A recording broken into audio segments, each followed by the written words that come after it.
After 4 grueling days in court, the Olympian looked composed but wary. He showed no emotion through the day, but broke down when the Chief Magistrate made his decision, having considered the athlete's version of events.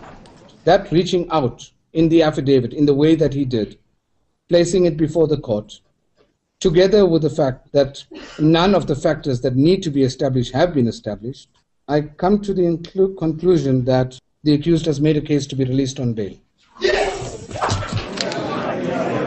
Oscar Pistorius says he mistook his girlfriend Reva Steenkamp for a burglar, shooting her 3 times through a toilet door.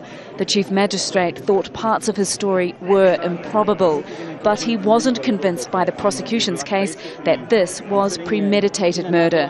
His family are relieved. As a family, we know Oscar's version of what happened at that tragic night. And we know that that is the truth, and that will prevail in the coming court cases. Strict bail conditions include that the athlete check in with police twice a week, surrender his gun and passports, and not contact the witnesses who say they heard the couple fighting and gunshots. The case of the fallen hero and his beautiful girlfriend has captured the attention of millions of people here and around the world.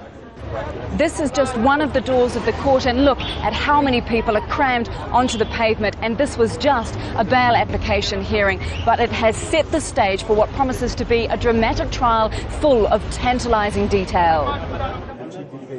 The case has been adjourned until the 4th of June, when the prosecution will have to make amends for several blunders.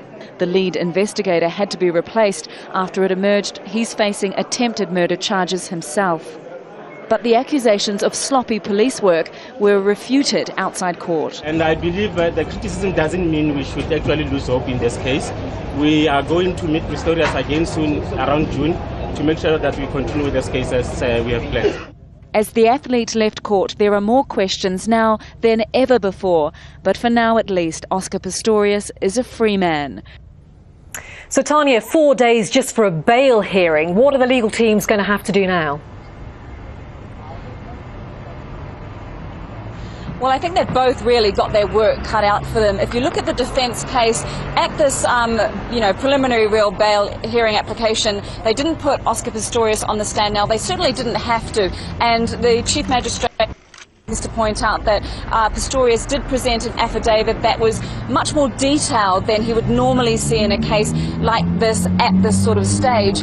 But Pistorius is going to take the stand at some point during this trial. He's going to have to be really, really prepped by his defence team, because the prosecution is going to, try and get as much out of them as they absolutely can, because, at the end of the day, only 2 people know what happened in that room, and one of them is dead. So much of Pistorius's argument, his version of events, rides on what he says and how he presents himself in court. The prosecution, they also had their work cut out for them. We saw their case, at times looking really, really shaky. They're going to have to go back to the groundwork.